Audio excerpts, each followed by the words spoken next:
Yo soy desamparadeño. Nací en San Miguel de Desamparados hace muchísimos años.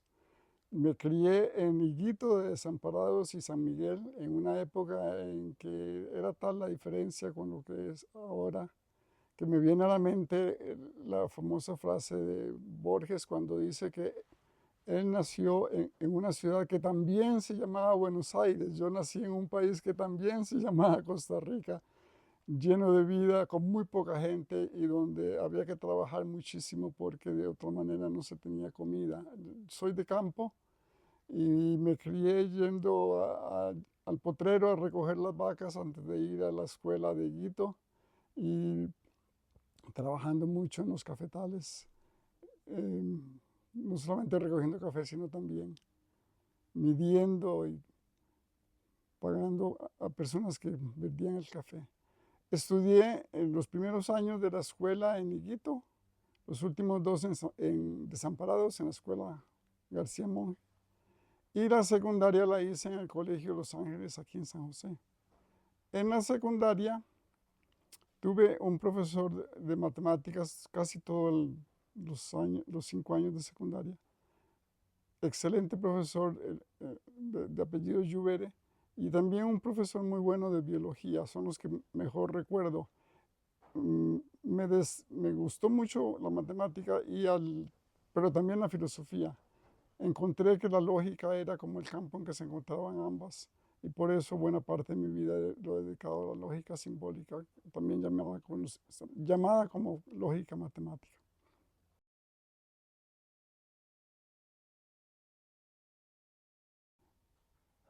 Estudié en la Universidad Central de Madrid, en España, donde viví 7 años, y obtuve la licenciatura en Filosofía y Letras, sería el primer título. Posteriormente saqué el doctorado en Filosofía en Washington, la capital de los Estados Unidos, donde ya en esa época existía un convenio entre universidades que le permitía a uno tomar cursos y utilizar los recursos, como por ejemplo la biblioteca de otras universidades, además de la universidad en la que uno estuviera matriculado. De todas maneras, yo llevé cursos en varias universidades, como Georgetown, American University, George Washington, Catholic, y fue en la Catholic University donde presenté mi tesis de doctorado, de manera que mi título de doctorado en filosofía es de esa universidad. Sí, claro. Esa es la época de la guerra de Vietnam y de un periodo sumamente difícil y muy turbulento en la historia de los Estados Unidos, donde todos los días había manifestaciones, cierre de calles, violencia de diverso tipo, particularmente el año 1968, que lo recuerdo casi con día por día, porque ese fue el año de la ofensiva en Vietnam que acabó con la idea de que los norteamericanos iban ganando la guerra y mostró que eso era muy lejos de la realidad. Luego es el año del asesinato de Martin Luther King, de Robert Kennedy, la invasión, la primavera de Praga, no, perdón, la primavera, sí, la primavera famosa en toda Europa. La masacre en México de Tlatelolco, cuando Johnson se retiró de la política, en fin, fue un año, todo el año, lleno de acontecimientos, algunos violentos. Cuando tuvo lugar la muerte de Martin Luther King, Washington explotó en violencia y hubo muchos muertos y heridos. Se impuso un toque de queda. No podíamos salir de los alojamientos por la noche. Y todo eso lo recuerdo con mucho detalle porque me marcó una época, me marcó mucho por la violencia de esa época, por digamos, el caos y la confusión.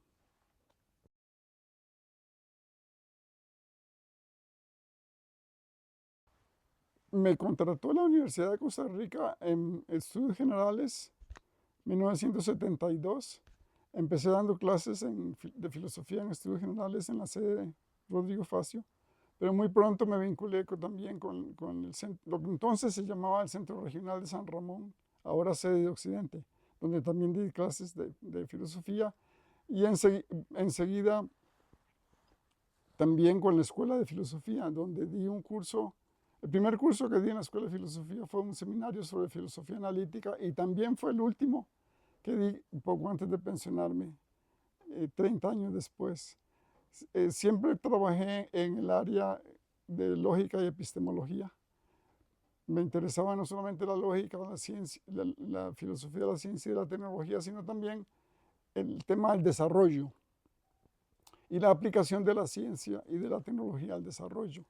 Fui profesor invitado en varias universidades extranjeras, particularmente en los Estados Unidos, pero también en Honduras, he estado en Suecia, en Uganda, en varios lugares, y fuera del país lo que di generalmente era un curso sobre desarrollo, ciencia y tecnología en el desarrollo, y también filosofía de la tecnología y de la ciencia.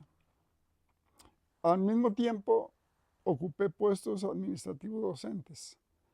Empecé como coordinador de estudios generales en San Ramón, después subdirector, director interino, luego director de la Escuela de Filosofía, otra vez director en San Ramón cuando ya se transformó en sede regional. Después fui decano de posgrado del 90 al 94. Volví a la Escuela de Filosofía donde dirigí el posgrado y finalmente fui vicerrector de docencia del 96 al 2000. Debo recordar en particular el hecho de que antes de la creación del sistema de estudios de posgrado en la Universidad de Costa Rica ya existía el doctorado en filosofía, creado por Constantino Láscaris y otros profesores, por ahí de 1968. Y yo trabajé también en ese programa de doctorado antes de que se creara el CEP. Creado el CEP en el tercer Congreso Universitario de 1973, fui representante del área y después decano.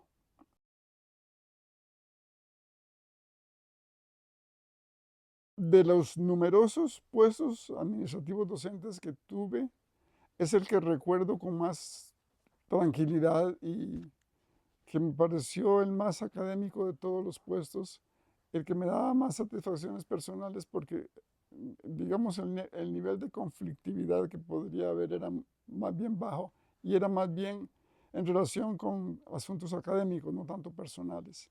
El CEP entonces había tenido ya varios decanos que habían hecho un trabajo excelente. Si mal no recuerdo, yo fui el quinto. Inmediatamente antes de mi periodo estuvo el doctor Luis Estrada de matemáticas, antes de él Óscar Fernández de sociología, y antes el doctor Elmer Bornemisa, que era de ciencias agrícolas. Creo que el primer decano fue Fernando Uraga Yanegui, el químico. Por supuesto que no era tan grande como ahora y tan complicado y tan complejo. No existían todavía programas autofinanciados, apenas se estaba hablando del asunto y se estaba tramitando alguno. No existían tampoco maestrías profesionales, pero ya había varios programas funcionando muy bien y con un buen número de graduados. En particular recuerdo la maestría centroamericana en sociología,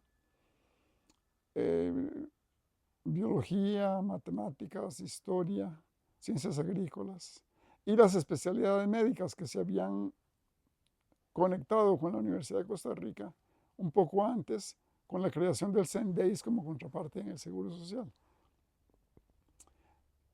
Y además en ese momento y por muchos años después, las especialidades médicas estuvieron únicamente conectadas con la Universidad de Costa Rica. Ahora creo que es más complejo el panorama. De manera que fue una experiencia muy agradable. Todavía era posible que uno asistiera, el decano, asistiera a todas las presentaciones de tesis. Y yo creo haber asistido a casi todas. Y aprendí mucho, de muchos campos variados, de manera que los recuerdo con mucho cariño y mucha satisfacción y agradecimiento. Había algunos conflictos de carácter profesional entre distintos gremios y grupos y disciplinas o ciencias, a los cuales me puedo referir porque son muy interesantes. Y también tuvimos tuvimos que tener mucho cuidado, bueno, más que cuidado. Tuvimos el comienzo de la sala cuarta y el impacto en la equiparación de títulos y grados, que hasta donde puedo ver fue muy negativa en esos primeros años de la sala cuarta, que mostró una gran hostilidad hacia las universidades públicas. Y pienso que las universidades públicas deberían haber defendido su autonomía con mucho más fuerza y no lo hicieron en ese instante que era cuando tenían que haberlo hecho en este campo de la equiparación de títulos y grados. Podemos también mencionar ese punto luego más adelante.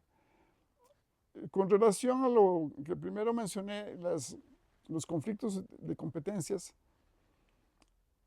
se dieron entre varias cosas. Por ejemplo,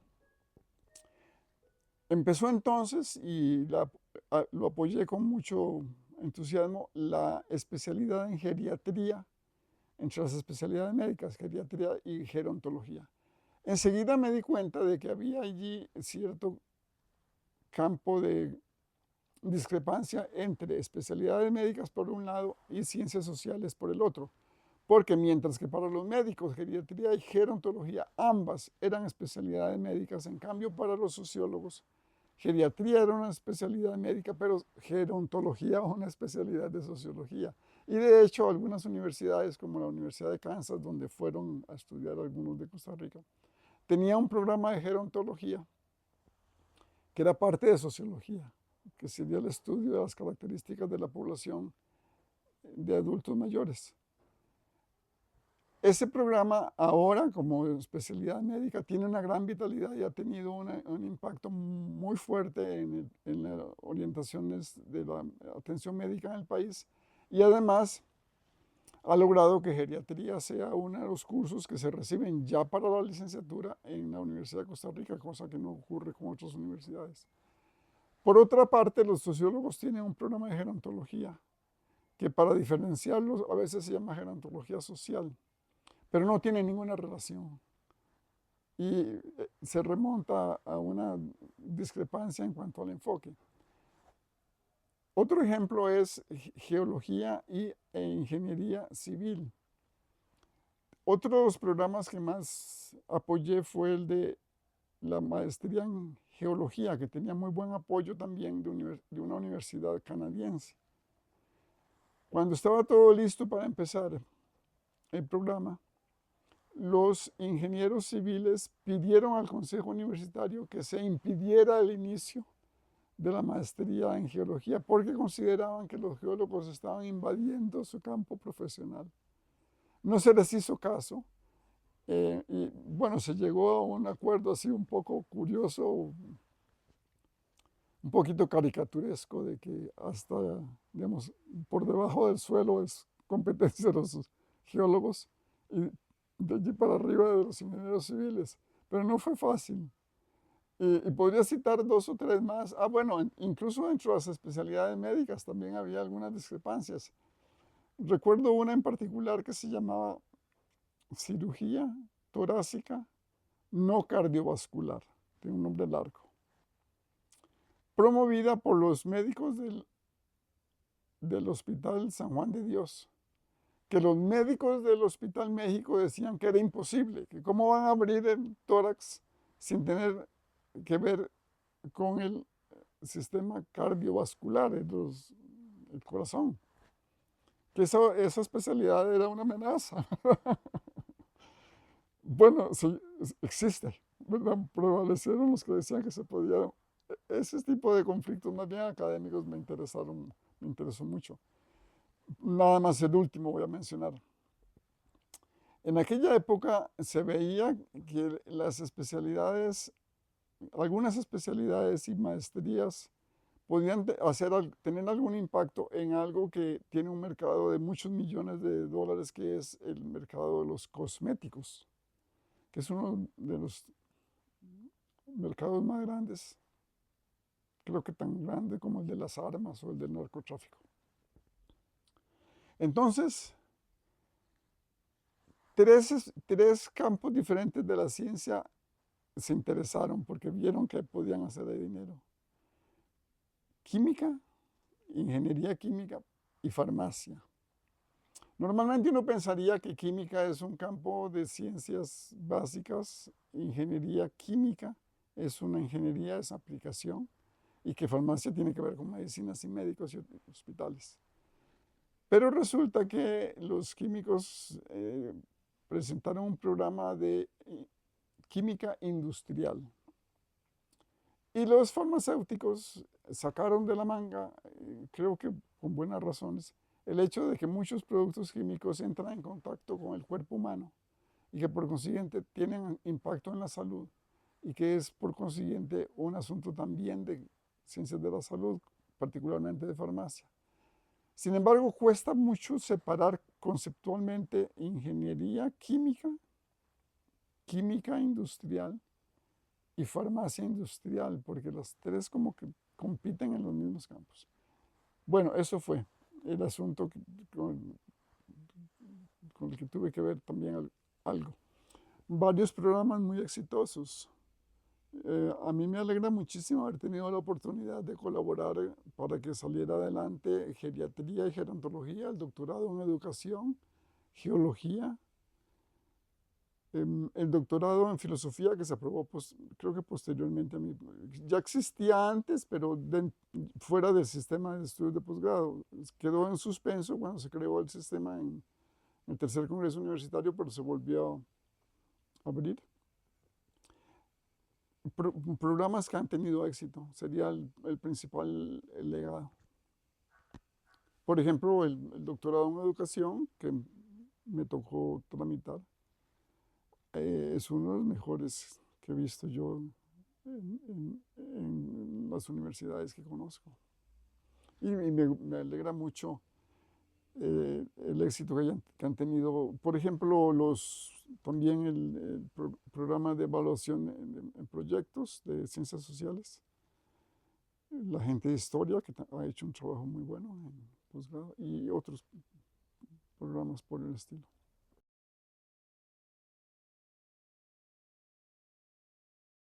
Yo tengo una formación en filosofía originalmente medieval, aristotélica, medieval, escolástica, pero luego me moví hacia la filosofía analítica, que tiene un fuerte énfasis en el contacto con las ciencias, con las matemáticas y con la lógica. Y digamos, en resumen, he encontrado que la filosofía analítica es el enfoque que más fácilmente le permite a uno ir de alguna manera acomodando todos los conocimientos que tienen que ver con ciencia, tecnología, matemáticas, lógica, y en general con lo que hoy llamaríamos las disciplinas STEM, ciencia, tecnología, ingenierías y matemáticas, sin olvidar el campo de las artes y de las letras, que es muy importante.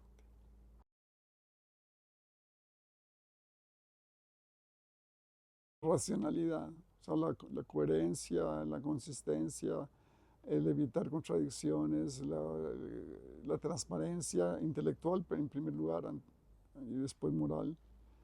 Y lo que se deriva de un buen enfoque en epistemología y lógica y en ética, sería la seguridad. La seguridad en nuestros juicios, la seguridad en nuestras decisiones y la seguridad en las relaciones con los demás.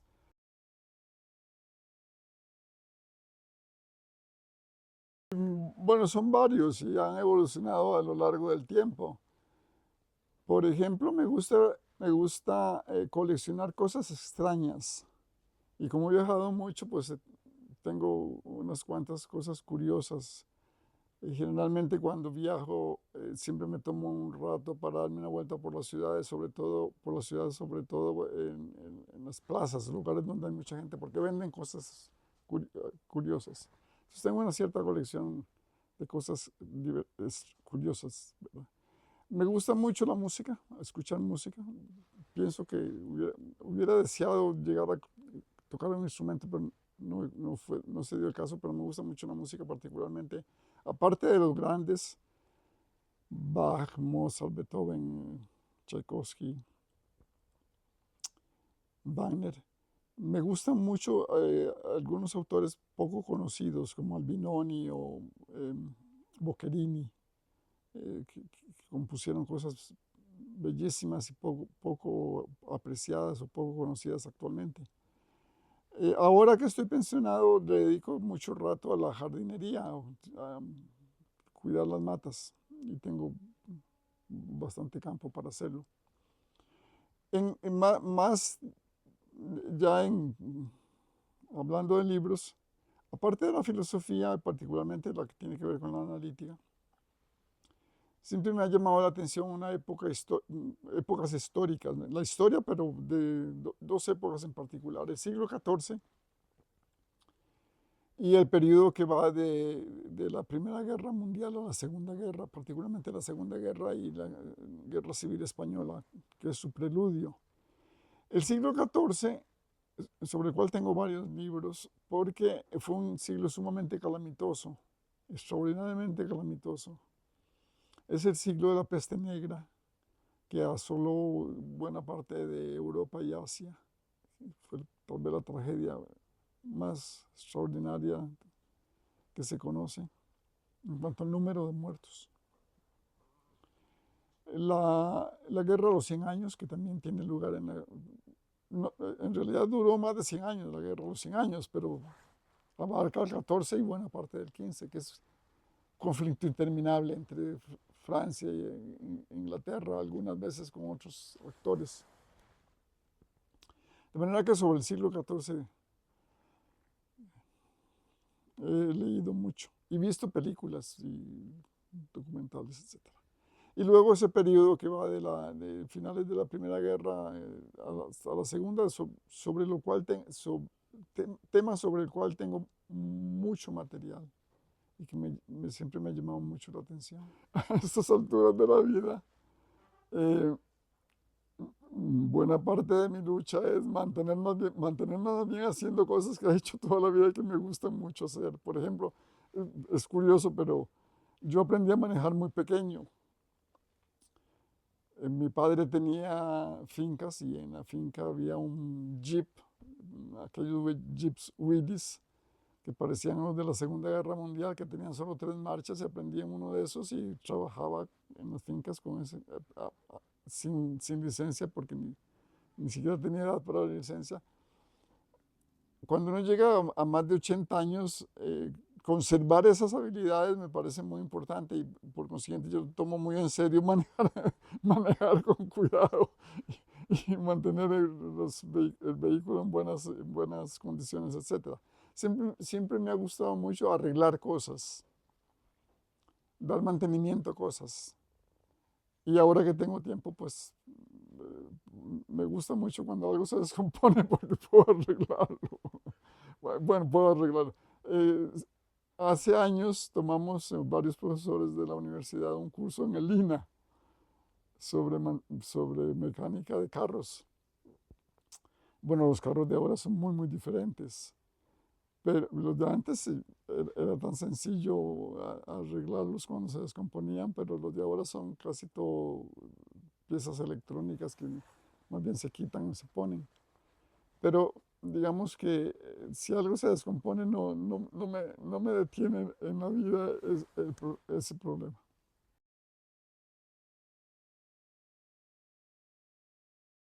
Que piensen en el beneficio para la comunidad. Y en el caso del CEP, eso se traduce en una excelente calidad en sus trabajos de investigación que puedan aplicarse y de los cuales se puedan derivar aplicaciones a veces muy remotas, pero igualmente importantes y que pueden ser totalmente inesperadas. Cuando yo estuve de decano, tuve la suerte de encontrarme con algunos trabajos muy buenos, tan buenos, digamos, que se convierten en referencia obligada de cosas muy variadas, por ejemplo, de la historia de la mosquitia en Centroamérica, en parte de Honduras y Nicaragua, lo recuerdo muy bien, un trabajo de doctorado, perdón, de maestría en historia. O, por ejemplo, un trabajo sobre las ONGs en Costa Rica, hecha por una profesora de sociología.